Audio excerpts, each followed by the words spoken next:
So we've moved from Adele, who's part of the LGBT ASCL network, to Caroline Knowing, who co-chairs the ethnic diversity group for ASCL. And a little Twitter birdie told me this week, Caroline, that you've had a promotion. So congratulations on being made head of school and smashing through those glass and concrete ceilings. I was delighted to see that tweet in the week. So over to you for your presentation about leadership.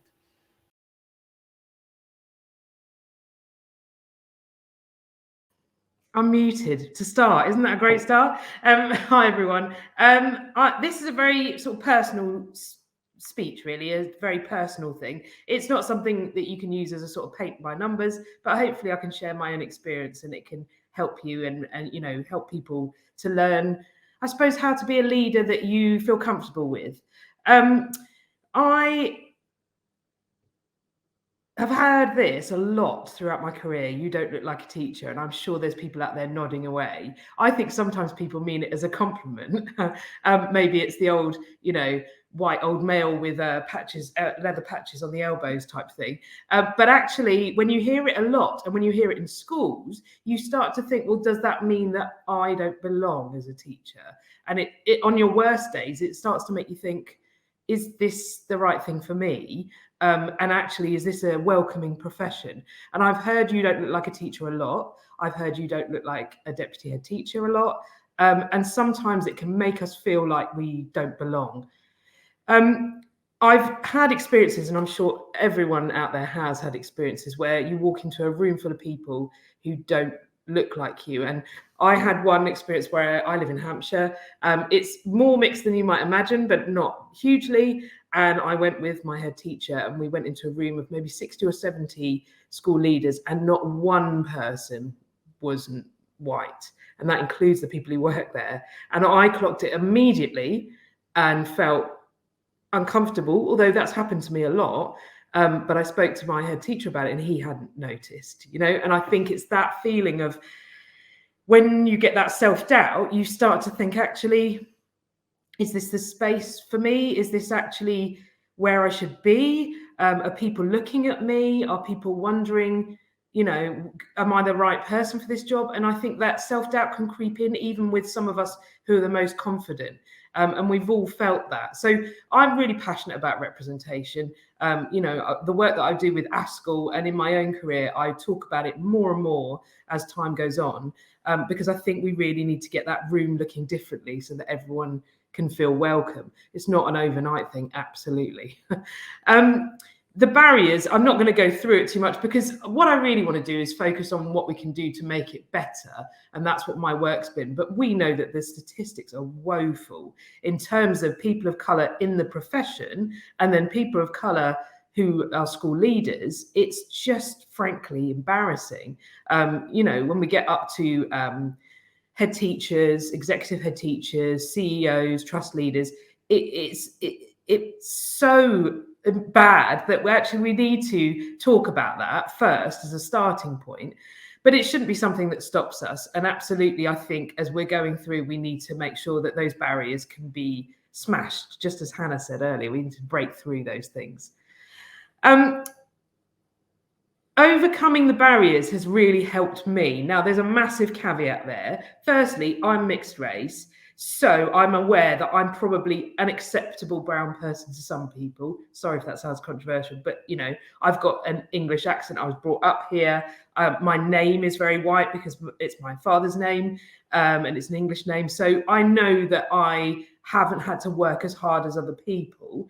But for me, I've definitely seen the benefits in terms of I've had to work a lot harder, and I don't look like a natural head teacher. Hannah was so kind to say about me getting my promotion. So I spoke to parents this week, and the last thing I said to them was, I know I don't look like a head teacher, because I've had colleagues in the past who have been, they might even been a head of department, and people have said to them, you look like a head teacher, because they're tall, because they're white, because they're male, particularly in secondary, you know, and all of those things, and people don't say that to me. So I have to create that for myself. But for me, it's not about acting like the people who look like head teachers, because that wouldn't be authentic to me. So overcoming that and finding my way around that sort of mentally has really helped me, but it's not over yet. I absolutely know that.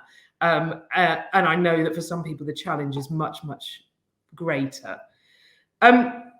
But also, I think in teaching, be yourself. I'm trying to think whether it's good advice. Teaching and education is really difficult because you can't always be 100% yourself, can you? There is an element of, obviously professionalism, but also you need to find where you are in terms of how much you want to share and how much you want to hold back. And, when I'm dancing around the kitchen with my children, I'm not going to do that necessarily in an assembly in front of a load of students or at parents' evening. It's about sort of finding your way around that. And I suppose we've all got different faces, and I found my way of being myself in school that's different from being myself with my friends and my family, I suppose. And I think it's about really thinking that through, because we want to be authentic leaders, but we also don't want to give everything, if that makes sense. I hope that makes sense, but it's something I've thought about a lot, and I've thought about more recently, I think, going into new roles. And what I've tried to do, I suppose, is carve out my own thing. So a different leader inside and out, and Hannah helped me with that a bit. On the outside, I look different from a school leader, from a head teacher. I know that. But also I think I'm different as well as a person. And I think in education, there's quite a lot. It's a really serious thing. These are the lives of children, absolutely. But there can be some pomposity, I think, in school leadership.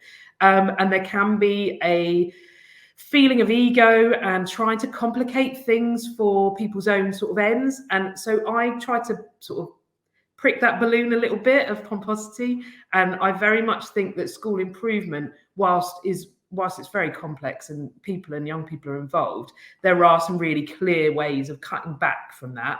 And also, there's no reason why you can't go into a situation and have humour in it and have a bit of a laugh about things and, connect with people on that level. And I think sometimes people are a little bit taken aback by that with me, but actually I've carved my own way through that, I think, and I'm comfortable with how that goes. So it's about you sort of thinking, I'm my authentic self, this is how I am at work, but also finding those barriers, those limits of how far you can take it. And moral compass is very cheesy, and I know that everyone says this. It's like an interview, isn't it? But it really has seen me through everything. If you absolutely do care about young people and that's your core, it brings you back every single time. So even when it gets really hard and when things are really difficult and it's really knotty, it helps so much. So I've never had a career plan. I've never been, I'm going to be here in this amount of years. I actually stayed at my first school for 18 years, which some might say was too long, but it's because I've been kind of guided about the fact that where I'm needed, that's where I'm going to be. And I'm just bringing it back to that all the time. I can, as head of department, I can help more children. As deputy head, I can help even more. And now I'm in a mat, I can help even more children. And that's kind of where I am. So that moral compass bit, although cheesy, is really, really, is really what brings me back. And kind of lastly, this is a cautionary tale, I suppose. This was years ago, and I was applying for a assistant headship at another school, and I did that old thing of showing someone my application, which we all do. We need people to help us with their expertise, but they had a look through it and they kind of cut it apart, and I bet people are nodding going, oh God, I've done this. And they ended up writing on there that I was a safe pair of hands, and I put the application in. And first of all, can I say I'm not an unsafe pair of hands? I just want to make that really clear. I'm not someone who, I'm not rogue and I don't do like maverick things, but I am an innovator, really. I do like to do different things. I do like to think differently. I'm not a safe pair of hands. And I think what I did was I deferred to that person because they had the expertise and they had, more experience. But actually, I'm not that. And I think you've got to find your own way in terms of who are you and what kind of leader are you, without being simplistic about it, just so that you're not kind of taking other people's words and putting them in your mouth, I guess. So, I'm not the finished article by any means. I've got a really big job on my hands next year. I'm really, really excited about it. But hopefully I've shared a little bit of my journey with you and what I think's, absolutely important to me. And I think I've probably finished 30 seconds to it. No, 5 minutes past I've got on mine. I don't know if that's right. But I think we can go to questions now, if that's right, Hannah. That is right. It's me. It's Sorry, Benny. Hi. No, it's fine. I've been listening intently. It's really nice to hear from someone who's gone through the process of kind of going up through the stages of their career. And I'm fascinated by this. You talk about your moral compass. And when people are starting out in their careers, is that something that is just innate in us, or was that something that you developed over time? Did you have that plan from the day that when you say not plan, that moral compass, the day that you stepped into the classroom? Yeah, it's tricky, isn't it? We kind of go from the position that everyone cares about young people and that's why they're doing it. 99% of people, that's absolutely true, I think. But you lose sight of it so often because the day-to-day is crazy. And when you're starting it, everything just flies at you. And I think it's just bringing yourself back to that. I think I always knew that. But actually, I think leadership gives you the opportunity. I've been to people's houses where they haven't got anything and help them during COVID. And, I've done all of those things that we've done, sourced prom dresses and, gone to see people in hospital. And I think that helps as well, those opportunities that you get in leadership where you actually are really hands-on with that. But you just got to keep reminding yourself because sometimes there's too much. Yeah, absolutely. I mean, leadership is such a complex beast. And then when you're throwing in identity and, managing people's perceptions of you, have you had negative experiences of people's perceptions of you? I'm reminded of Bianca Chappell's session earlier. She talked about microaggressions. Is that something that you've experienced? Oh, all the time. All the time. You go into a school and people think you're a TA. They think that that happens all the time. So I kind of think as a leader, you're always on show, which isn't ideal, but it's true. And every interaction you have is important with every single person, because it might be one person that you talk to that you haven't talked to and you may not talk to again for months, but they'll remember that. And I think as a person of colour, it's even more important, which is exhausting, absolutely exhausting. But I think once you get your head around that, the benefits are once you prove yourself to everybody, I think people almost fall for you even more, if that makes sense, because they, and I've had kids come up to me and just say, I'm so glad that you're doing this because now I think I can do, whatever I want to do. And that's just melts your heart, doesn't it? That's just the ultimate. Yeah, absolutely does. And, I think people are dismissive of the you can't be what you can't see idea, in the, I've never met an astronaut. That doesn't mean I don't feel like I can be an astronaut. There's lots of reasons I don't feel like I can be an astronaut. But it's not because it's a complicated one. I'm interested in this idea of, not being the finished article. I think people feel like, oh, if you get to headship, then you must be done, surely. No. I mean, number one, since I've joined a MAT, I've realised there's a big old world out there. I thought headship was the ultimate and that was it. And actually, there's masses of things that you can do. I want to be a CEO now. Why not? Why can't I be a CEO? Why not me? Someone's got to do it. So there's that kind of world. But also, you're never done, are you? It's like the curriculum. It's like everything. If you think you're done, then you are done. You need to make sure that we're constantly learning. We're people as well. And you just got to find your way. And I think the moral compass helps then, because no matter what, even if you make mistakes and you're an authentic leader and you can say, look, I messed up, but this is why I did it for the right reasons, that's okay. Yeah, absolutely. I think, the analogy with the curriculum works really well in that, it's shifting sands as well. People change, organizations change, you have to adapt to that. I had another question, but I forgot what it is.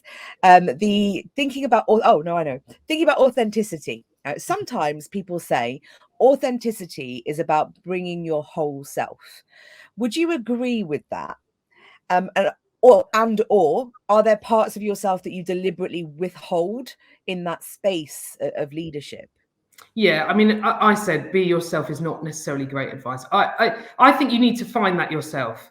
I've got an out of work person and, I'm into talk about not being in the space. I'm into quite sort of heavy music, like punk music, which again, not a lot of representation there. But I wouldn't talk about that in teach. I wouldn't really, because you get to a certain level and you just need to work out what does you favors and what doesn't. And I think it's just about as you get older and as you get more experience, I think you find that and you'll find where you're comfortable with.